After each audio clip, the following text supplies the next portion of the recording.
So without any further delay, let me hand over to our presenter, Paul Elliott from Paul Elliott Architects. He'll be taking us through a case study that he has prepared for us. So sit back and enjoy. Paul, over to you. Thank you, Matthew. I'm going to share screen, right? Yeah.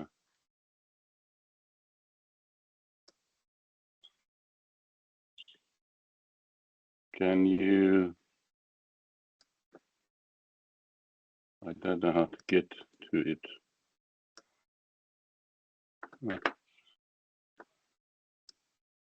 Okay, sorry, I got the wrong one here. No problem. I can see your screen. Okay, can you see that? Yes. Okay, great. Good. So, hi everybody from stormy Cape Town. Some of you might remember that I did a presentation on a mass timber house I did on our family home here in Newlands, and since then I've had another opportunity to do what is a hospitality lodge for a family, the Stewart family, Peter and Sue Stewart, in Waterfear, which is east of Cape Town on the way to Hermanus. And Peter is an organic fertilizer farmer, and they supply a lot of the fruit farms in Elgin and Grabo.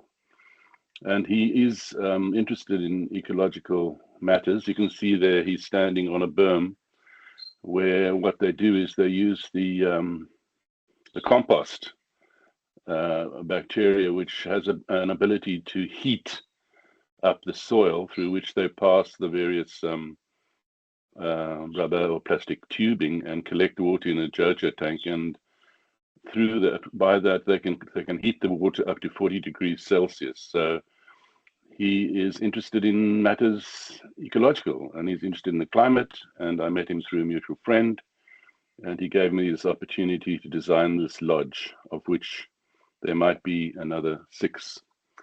It is based on my experience with my own house. It is a simplified version. Mass timber is not a cheap material. So I've been thinking about how to build cheaply, and how to build with modular systems and prefabricated systems.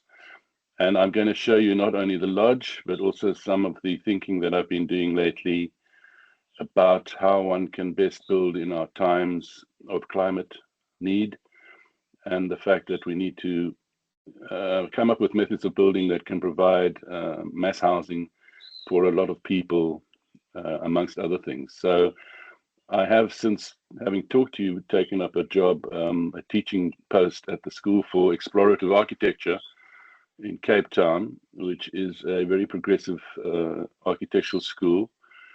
They're only teaching 1st to 3rd year at the moment, but we'll be teaching 5th and 6th going forward. And I've had the chance to test some of these ideas out on my students. So this is the N2. This is the Waterfear and the site. This is Hermanus and Kleinmond. And it is really in the middle of this this expanse of land surrounded by these mountains. Quite an amazing site, actually. So that's the road to Hermanus. This is the road that comes off, and this is their farm. So Peter and Sue come from a family of tobacco farmers in Zimbabwe, and they moved down here, bought this land, and they have developed some of it, plot and plan, sell, but they wanted to build some of these eco lodges on this piece of land where the cursor is at the moment. There are to be 6 in total, of which we've built the 1. So from the site looking north, you can have that view, and then east is towards Caledon, west towards Cape Town and Grabo, and to the south, Himalayan Ada Mountains in the direction of Hermanus.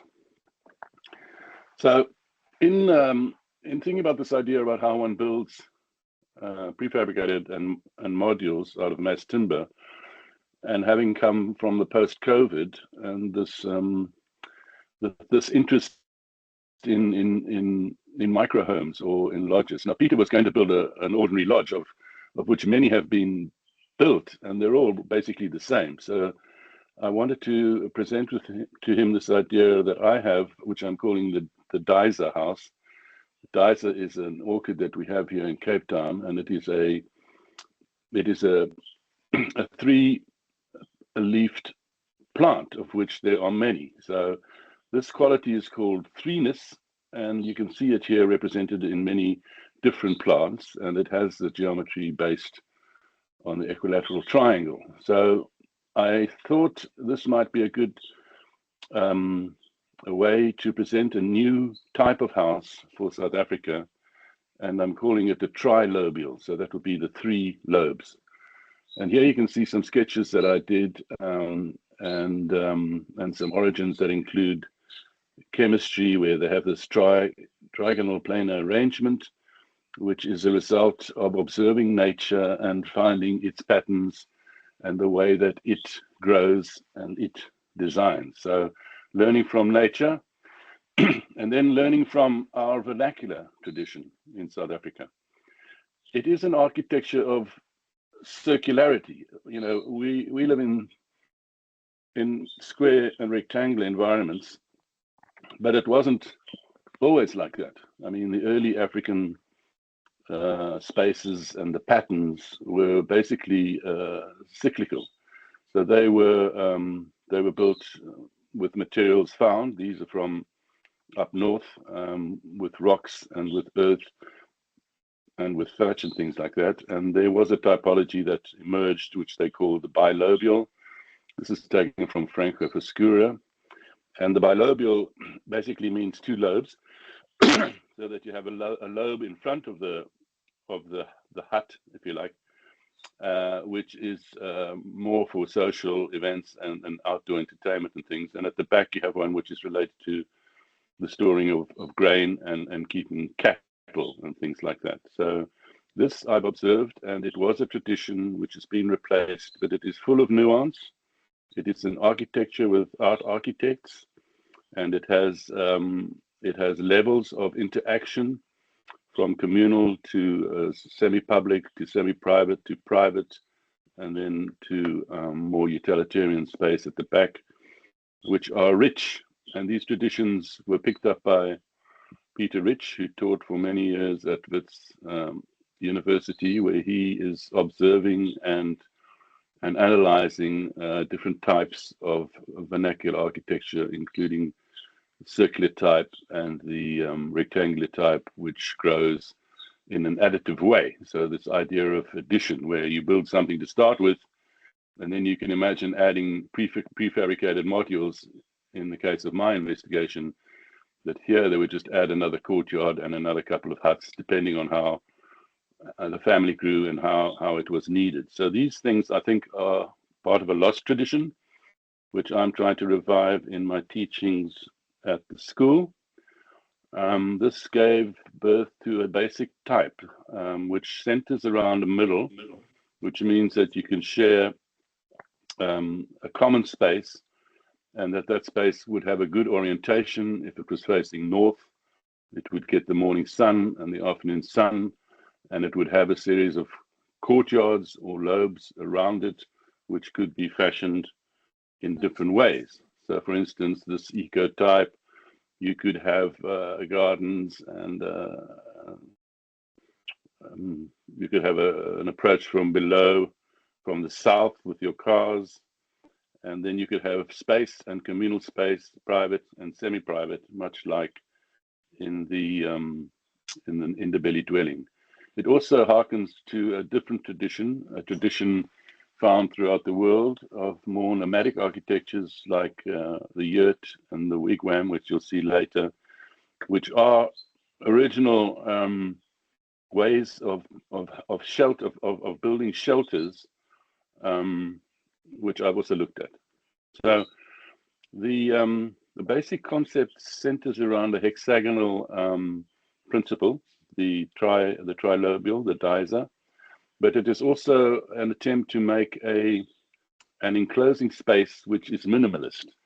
So if you look at a honeycomb, you will see that it is ingenious in that it like the circle, it is the best way to enclose space using the least amount of perimeter. So I've looked at this in section, and I've imitated the honeycomb, and I've come up with some ideas which can be trilobial, bilobial, or single cell, and can arrange housing units in different ways. And I've also looked at it in plan form, which we'll look at later.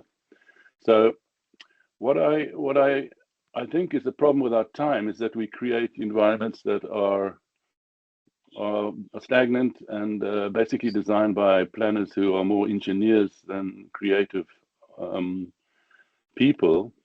So I've looked at, for instance, this is Quarilachta, which was built about more than 100 years ago, and it shows patterns of urban layouts that were developed not by planners, but again by people who weren't architects, and they just did this through their intuitions. And for instance, there's a central gathering space here, and then you have this radial going out, and then looking at places like the informal settlements around Cape Town, Mufuleni, where these patterns could quite easily resemble medieval towns in Europe, which have qualities that we go and look at and marvel at and are amazed by. And these, again, are made not by planners, but by people. And people probably know what's best for them if they're allowed to do it. So taking my idea of the trilobial, here I'm showing you in an urban constellation, a more organic one, which is based on some housing development done by Johan Utzon in Copenhagen, where he basically separates the street from the greenery so that every little unit, which is a very simple courtyard house, is approached by a street and faces on to green space, and it's all facing the sun. So everything faces the sun. So the sun is the driving thing here, where it provides light and it is healthy, and it has different opportunities. Obviously, the morning sun is different from the afternoon sun, the winter sun from the summer sun. So going back to Natimbi, our plan, this is the site plan, where the 6 houses are laid out, is trying to orientating each one of these trilobial dwellings in a direction facing north. The site is very exposed. It has north winds, southwest and southeast winds. So the three-pronged plan also helps to create environments which are sheltered depending on the conditions of the time of the year and prevailing winds at play. But basically, the plan is this is an approach road, and then people will be able to park and then get access via pathways to the various units. This one that is built is being used as an Airbnb at the moment, and then they plan to build the other 6 as time goes by.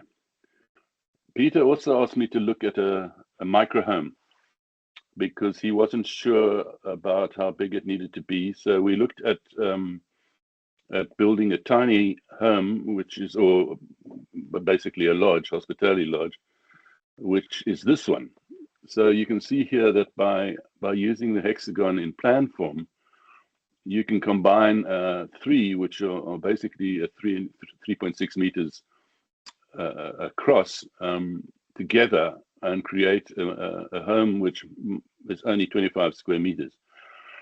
This home would be orientated towards outdoor living, and this is the idea of this space, is that it is a carousel. In other words, you can move this space, which in this case is a closet. This case is a shower and bathroom and toilet, and in this case is a kitchen. You can move it around depending again on whether you are, say, you're braaiing outside or you swimming outside, or in winter you want to change it around. You want to bring the kitchen to there. When you finish that at night, you maybe want to bring the bathroom and the toilet facing that side. So this was one that we developed and we're quite interested in, but Peter decided that it was a bit unconventional, and he wanted to go more for something like this, which is the trilobule with the living spaces facing north, and then two modules. These are basically, the wings are the same. One is a bathroom ensuite, a bedroom ensuite, and the other one is either a bedroom ensuite or a digital nomad working space, centered around a central core. So the core is made of brickwork, and it has a concrete slab with strip footing foundations. And then these are mass timber, basically CLT modules that are manufactured in panels at a factory in Retreat in Cape Town, and were then delivered and assembled on site. And then the verandas were done with normal timber flooring construction, just to clothe and enclose the main house. We looked at a version where we wanted to put the servant spaces or the utility spaces at the back. I thought this wasn't a good idea. In other words, it encouraged more easy social interaction. But Peter and his wife decided that they preferred this one, where you put the kitchens and the bathrooms around the central core, which is the one that we ended up going with. Why build with mass timber? So at the time of COVID, before that, we had tremendous water shortage in the Cape. And I was given this opportunity to build a little extension on a subdivided piece of land from my parents' house. We needed the extension to accommodate my family, and Jamie had just started making mass timber CLT panels in Retreat. And I thought this was an opportunity to do something, to do the right thing, a moral ambition of mine, to provide an example for how to build in a time of climate crisis and also water shortage. Because the way we build here with brick and mortar is terribly water intensive. So this is not, and these are carbon sinks. So it was, to me, the right thing to do. It's a new way of building in a time of energy transformation. Hopefully we're going to transform away from fossil fuels. Environmental sustainability, it's the recent water shortage drove me to this. The water intensive way of building. This is a fast, clean way to build without any noise pollution if you're building in a suburban or in a built-up area. Timber has health benefits. The orientation in this case was very important, not only to take advantage of the views, but also to provide the different opportunities to move around depending on the weather. The geometry is strong. It's based on the trilobule, evidence-based design. These things are common in the rest of the world now, especially in Canada and Scandinavia. Everybody's building with wood. They're talking about last century being the century of concrete, and this century being the century of timber, mass timber. The system that was invented in Austria in the 1980s. It basically includes cross-laminated slabs and what you would know as glulam beams and columns. Less is more. It is a minimalist way of building, and we live in times of too much choice and too much information, which creates anxiety. So my idea here is to try and come up with a building method which is appropriate and relevant, and I'm busy pursuing this, as you'll see as we go along in the talk. So what I did with Archicad, which is very useful, I've been using Archicad for 22 years, is that I found out that Jamie, who runs XLAM, Jamie Smiley, was an architect, and he uses Archicad. So that was great news, because it meant that I could shift him my model, and then he could do at an early age. What we did was I isolated the slabs and the walls and the roofs, and with the element information tool in Archicad, I was able to calculate the cubic meters, because it's the material is measured in cubic meters. It is ply. It is made in a pneumatic press, and it can be made up to different thicknesses. So the walls are 65, 66, and then the roof as well, and the slab, the floor slab is 100. So in that way, we could very easily at this stage make a calculation of what the cost would be for the carcass, and that came out.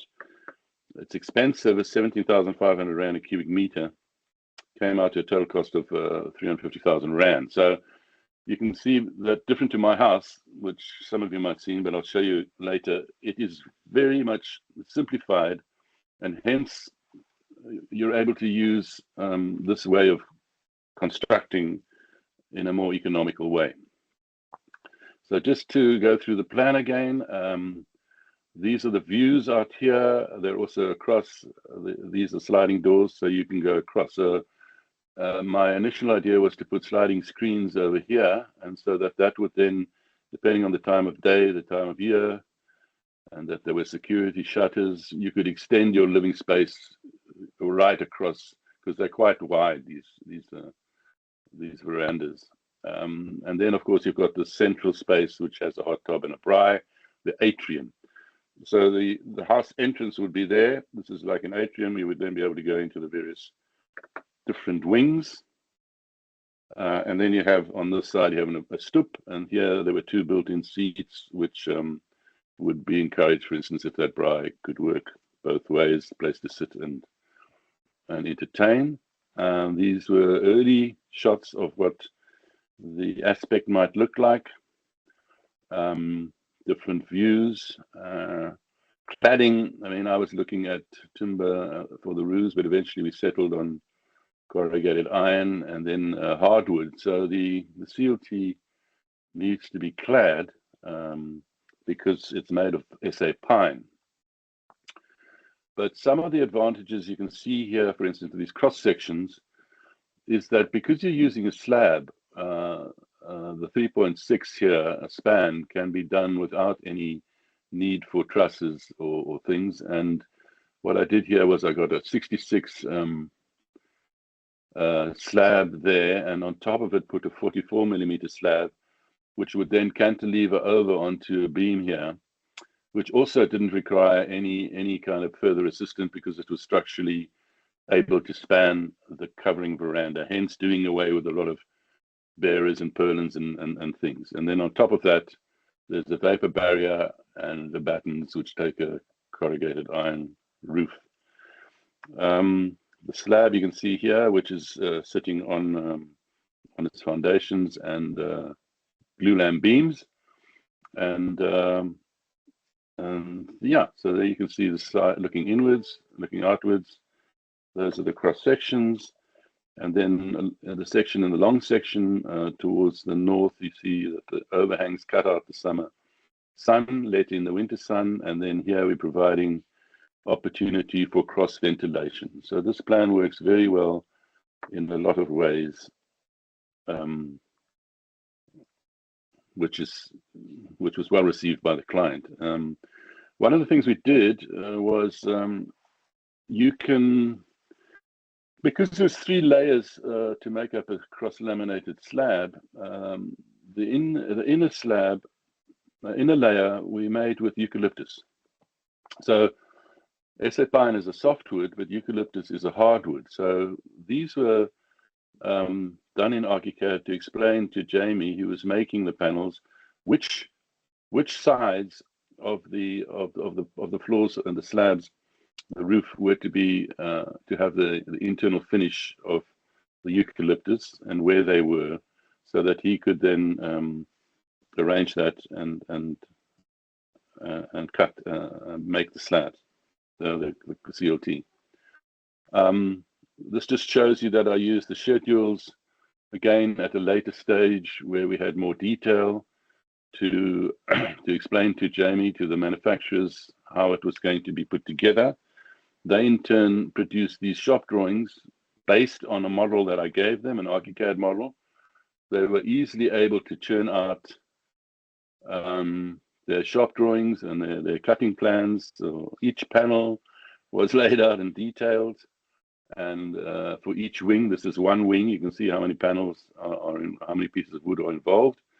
So they laid that all out for my my supervision, for my approval, before the cutting, which is done with computer-aided cutting saws. So from Archicad, these are generated and then fed into the computer, and then the panels are cut in that way, and then taken to site and assembled very quickly.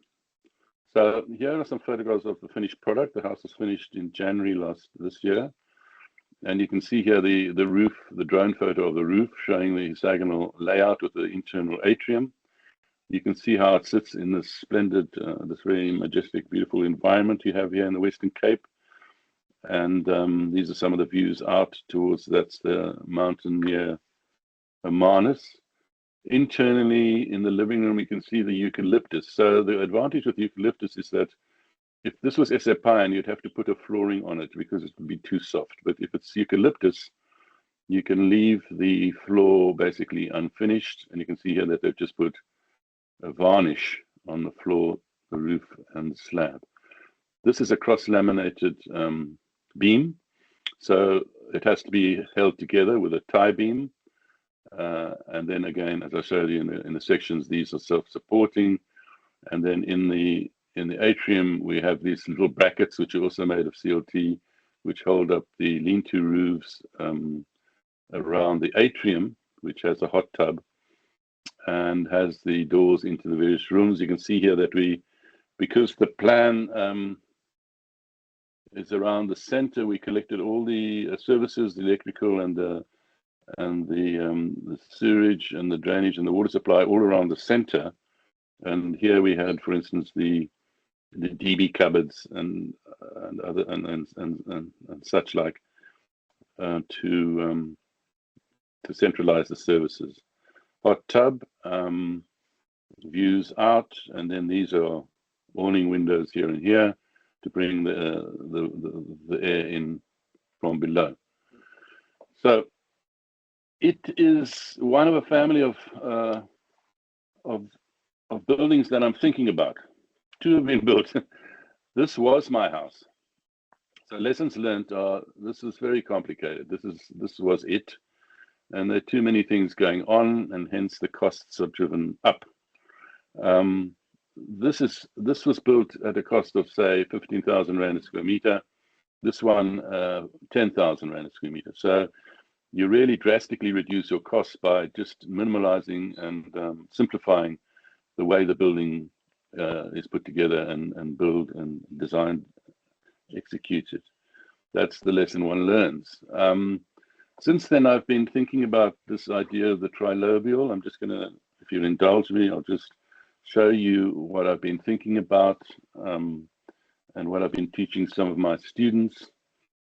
I enter competitions because I think they're a good way of testing some of my ideas.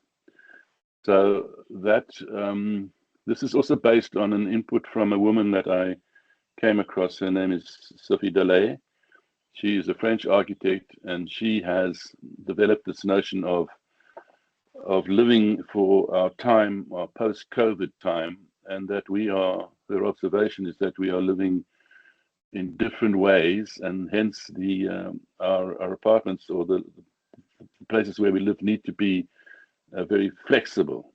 So it's a flexible use of space use, and these are patterns for modern living. What I mean by that is we need different types of space. For instance, we have co-working, we have co-living, we have work from home, we have open access, closed off, living one side, separate access. For instance, if you have an office there, children-friendly, parent-friendly.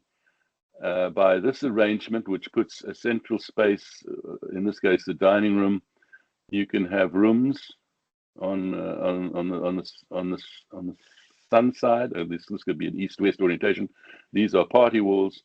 Here you could have a kitchen which faces into this patio, and there you would have a bathroom. So that could be a diagonal loop. This can open, close, a diagonal, a loop, system if you close there, and across if you close up there. So by coming up with this very simple idea of for a flat for social housing in France, there are many different things that are allowed which help us with the various the kind of demands that we have for modern living. So this was a desert villa competition. So I took this idea because, frankly, I think that what's being built in the Arab Emirates, it's like a dystopia.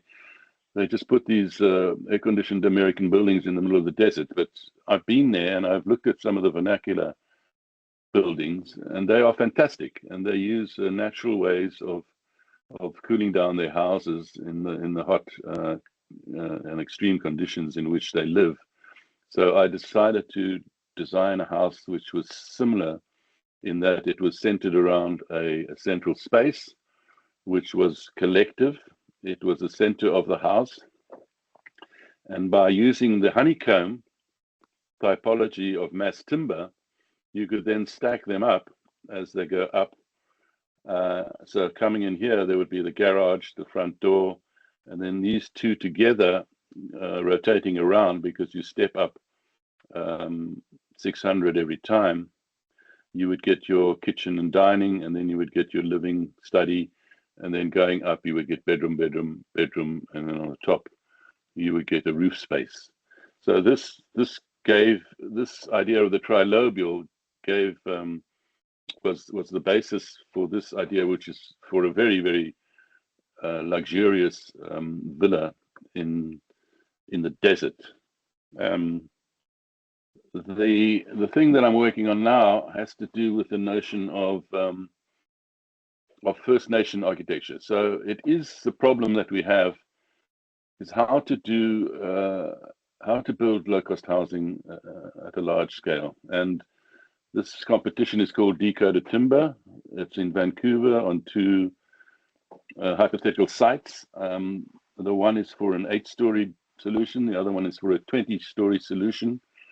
And it is about First Nation. So this concept is something that has come to the fore in Canada and Australia. Basically, it means that the Indigenous people are being honored and their traditions are being revived. So this particular competition stresses the need to provide living environments for First Nation people who thankfully have preserved ways of living that step lightly and that honor the earth.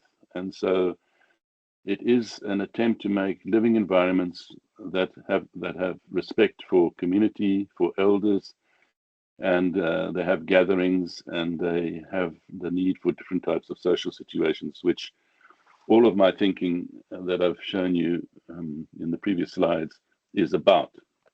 So if you take this notion of a cell, so you've got this honeycomb metaphor, this cell can be put together in various ways, and it is made of as a prefabricated module using mass timber.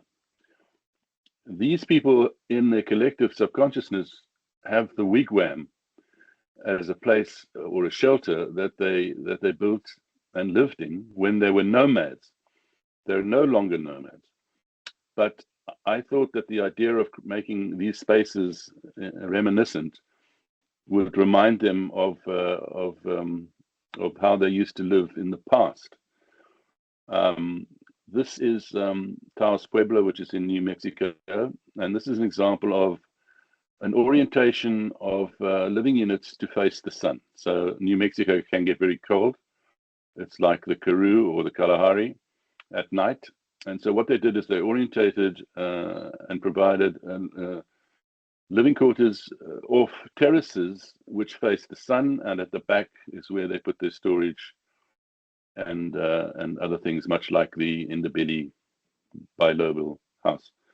The honeycomb metaphor, if this is arranged, for instance, as a hexagonal pattern, you can see that your perimeter is increased here. You have much more light and many more views. Say if you're in a tower, you have excellent cross ventilation. this concept of the cellular room is from the center. You can go into rooms, no need for corridors. It can be modulated, it can be open and closed, you can attach things to it, and so it is flexible. So this basic cell here, 3.6 by 3.6, 3.6 diameter, is an 11 square meter entity. So what I'm attempting to do here is create a village. So instead of an apartment block, I'm creating a village by making streets and piazzas, plazas, and these streets are ramps. So they enable people, including universal access, to go up a series of ramps up in a pattern which is reminiscent of the hillside villages in southern Europe.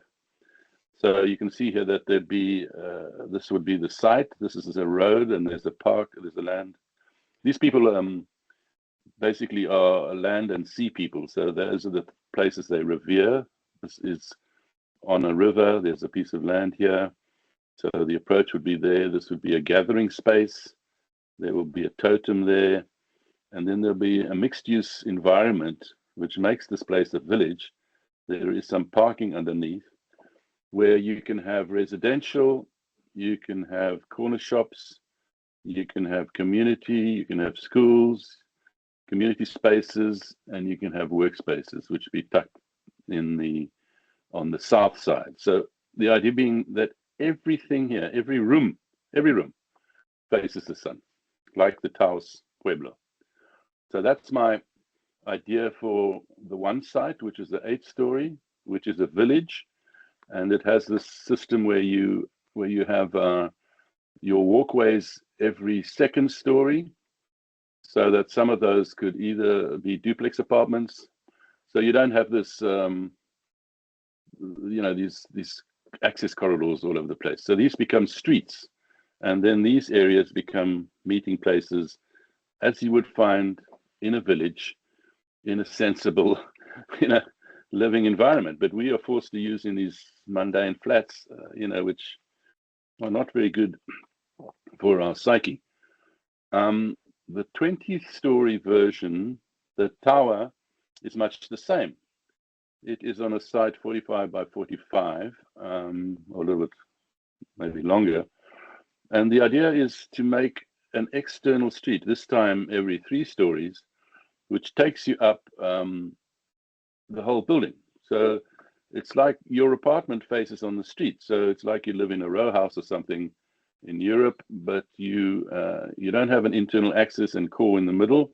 You have separate cores as you go up. You have winter gardens where people can meet and gather, and you have a collective circulation system which hopefully encourages interaction, community, and will provide a wonderful sense of activity. This will be like a virtual beehive as you look at it from the outside. So I'm working on this, and then these would be the units. This is ongoing, but it isn't a way of using a modular prefab mass timber system, which are then just stacked one upon the other in order to further the need for affordable, low-cost housing. I hope you're still there. Are you? Yes, we here. Thanks, guys. Thanks for humoring me.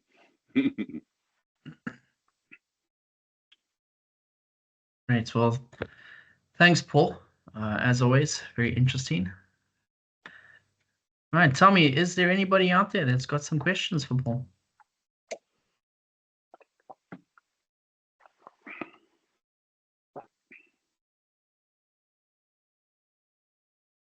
You're just like my students. Overwhelmed. No questions. Zane, I remember seeing your hand go up at the beginning.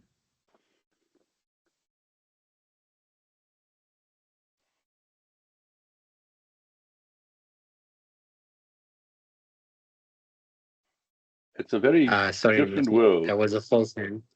Oh, okay. It was a mouse slip. No problem. I see in the chat, Paul, Gert is saying thanks, great thinking. Thanks, Gert. You know, it's something my father always used to say we were 10, 15 years behind everybody else. But what I'm showing you here is the stuff that's being increasingly done in Scandinavia and Canada, and also in New Zealand, where they have large forests. And I mean, we have a fair amount of timber here, and it is sustainable, but the cost factor is still something we're trying to deal with. So it's not as common in South Africa as you would find, but it is a trend. And I think, you know, I've certainly made an effort to try and find out what it's all about to help me going forward. Gert, I see your hand is up. Yeah, I don't know if my mic is on, but I would like to ask Paul if he has any thoughts on the lifespan of a structure made of mass timber. Obviously, there are various climate regions in this country, but let's take the Western Cape, that structure that's been put down there in that beautiful area. How long will that be? And what would the maintenance requirements be, generally speaking? Well, yeah, I mean, look, it is basically like a timber frame, except you don't have a frame. You have solid panels, but it needs to be protected. So there are timber houses in Knysna that have been there 200 years. So the one that we built has hardwood paneling as a protective membrane, and it has a corrugated iron roof. So if those systems don't fail, it should last many years. And certainly the hardwood, depending on what kind you use, doesn't need as much maintenance as others. I mean, think of timber houses that are built in Scandinavia. You know, they've been there 200, 300 years. So it is a lasting material. There's no doubt about that. Yeah, I think, you know, my personal experience is that the end grain of any piece of wood is its Achilles heel. As long as you make sure that that's taken care of, you don't have you don't have a lot of problems with timber overall.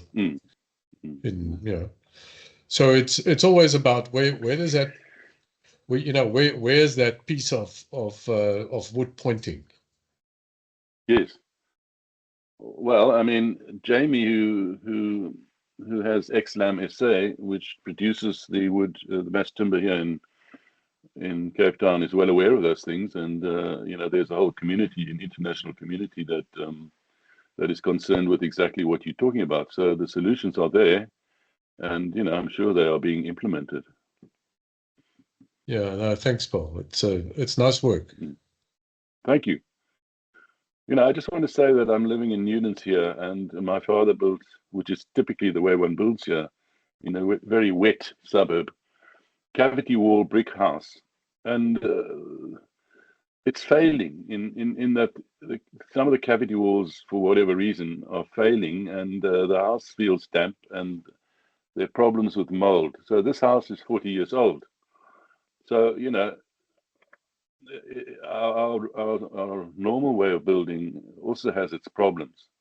But my extension, which is across the river, is up on stilts because, you know, timber house in South Africa, you need to put above the ground. So it is free of the moisture of the earth. And as long as it has a suitably pitched roof to keep the rain off, and it's got cork cladding, you know, I expect it to last a very long time.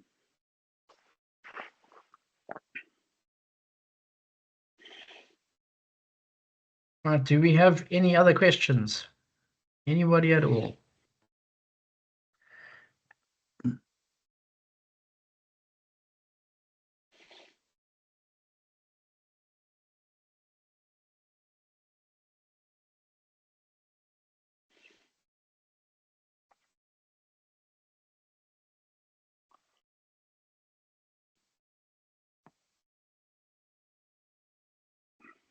Let me just say something. I was thinking about Archicad. I mean, I'm basically a conceptual design architect, and it's very useful to me because I do my sketches and I'm easily able to model and see what I'm doing. And then, I think that the world has changed, where before we had this CAD mentality. I think Revit is still part of that mentality. And I find students that I'm teaching at the school has struggled with that particular software. But Archicad is part of this BIM revolution, where really it's having worked with Jamie, where I build a BIM model which you can then save into BIMX, which is an incredible tool because you can send it to your client or you can send it to the contractor.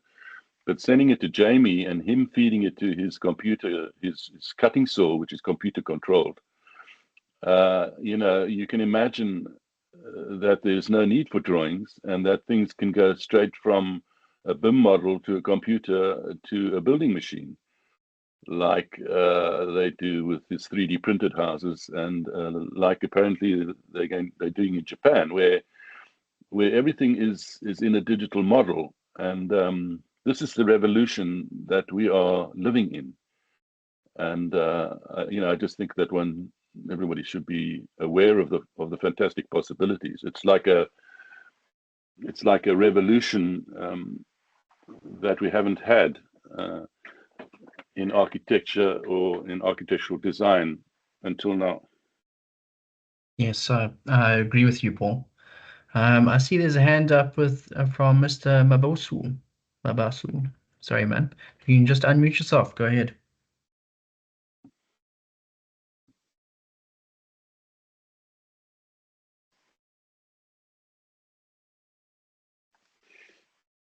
I can see you unmuted, but we can't hear you.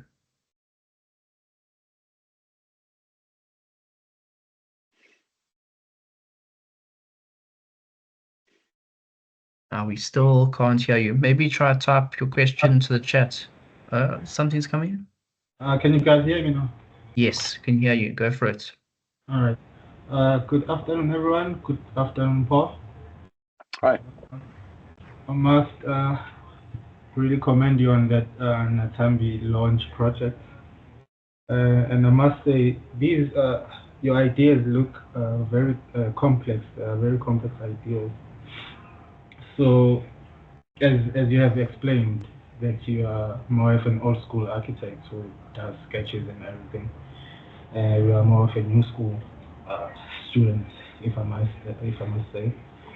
So I just wanted to know, how was the transition from the sketches, raw sketches, which is more fluid, and then translating it to Archicad?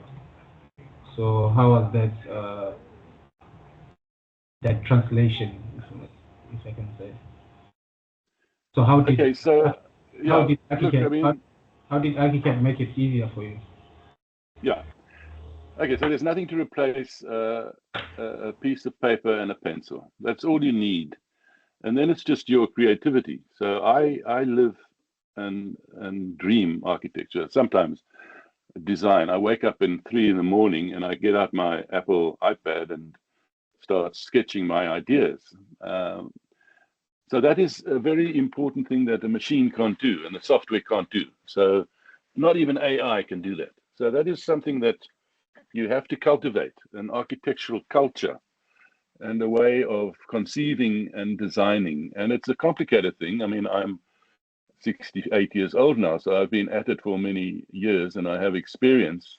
Plus I come from a culture, my father was an architect. So it is easier for me, but I'm teaching my students, and their problem is that they are then required to take what they're thinking about and put it into the software called Revit, which is hindering them. But what I like about Archicad is I take those ideas, I'm very quickly able to model in a form of a massing model, much like you would do in SketchUp. So that massing model then answers some of my questions. So for me, in the beginning, it's a to and fro process. I go between paper and Archicad helps me test the ideas, and they have to do with space, with the building in section and the building in massing. And very quickly, I'm able to make decisions based on what Archicad is telling me. I can then conceptualize and make conceptual work, stage 1, stage 2. I can do the design development, and then I've got options. My partner Lungile also uses Archicad, The two of us designed a 95 million rand school, just the two of us using Archicad 5 years ago. So its capabilities, the productive capacity is amazing. But I tend to stay in the part that has to do with the design, the conceptual design and design development. And that is important to me. But the production, of course, it's as you all well know, I mean, if you make changes and things and it's easily just throughout the whole, the whole project, everything is changed and updated. So it's very convenient. But my particular experience with Jamie, which was to give the model to his computer cutting machine, that process I thought was interesting and something that probably a lot of you haven't experienced. Duncan, I see you've got your hand up. Unmute yourself. Go for it. Afternoon, all. Very good presentation, Paul, and good afternoon to you too. Thank you too. Yes, I've got a quick question on the quantities. You mentioned in your presentation that, for example, the panels that you're referring to in cubic meters, those quantities, where did those come from? Is it something that you calculate from the dimensions of the drawing, or is it something that Archicad actually produces? There is an amazing thing in Archicad. It's called element information. If you go to the menu bar and you go to window and you go to palettes, you'll see there that there is a palette that comes up that says element information. So if you select your element, that particular tool will tell you its area, its length, its height, its depth, and its cubic meterage, which is brilliant when you're working with mass timber, because that's how they measure the prices, for instance, are done in cubic meters. And also, let me say that having worked in Germany, we base our building calcs on square meters, but the Germans do it in cubic meters. So that is something that Archicad has, which I found very useful when working with this mass timber manufacturing. Interesting. Did you find it? Yes, I think I'll explore a little bit later. Yeah, but I was not aware that you could do this. Maybe it could be a topic for maybe a future discussion or meeting next time, eh?